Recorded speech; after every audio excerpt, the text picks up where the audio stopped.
دہشت گردوں کی سرکوبی کے لیے افواج پاکستان کی مسلسل کامیاب کارروائیوں کا سلسلہ بھی جاری ہے۔ آپریشن رد الفتنہ 3 کے تحت بلوچستان میں 9 سے زائد ملک دشمنوں کا صفایا کر دیا گیا ہے۔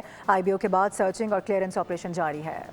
پاک سرزمین پر ناپاک وجود برداشت نہیں، افواج پاکستان دہشت گردوں کو کچلنے کے لیے پرعزم۔ آپریشن رد الفتنہ 3 کے تحت بلوچستان کے مختلف علاقوں میں 9 سے زائد ملک دشمنوں کو جہنم رسید کر دیا گیا۔ سیکیورٹی سرائے کے مطابق خفیہ اطلاع پر زیارت اور ہرنئی کے درمیان پہاڑی سلسلے میں بڑا انٹیلیجنس بیسڈ آپریشن کیا گیا۔ دہشت گردوں کے کمین گاہوں کا گھیراؤ کر کے 8 شرپسندوں کو ہلاک کر دیا۔ ضلع سوراب میں بھی کارروائیوں کے دوران 1 شرپسند مارا گیا۔ ہلاک دہشت گردوں کے قبضے سے میگزین، دستی بم، واکی ٹاکی، موٹر سائیکل اور دیگر سامان برآمد کیا۔ سیکیورٹی فورسز نے دست کٹائی اور حاجیگا کے درمیان مؤثر ناکہ بندی کر کے دہشت گردوں کی نقل و حرکت کا سراغ لگایا۔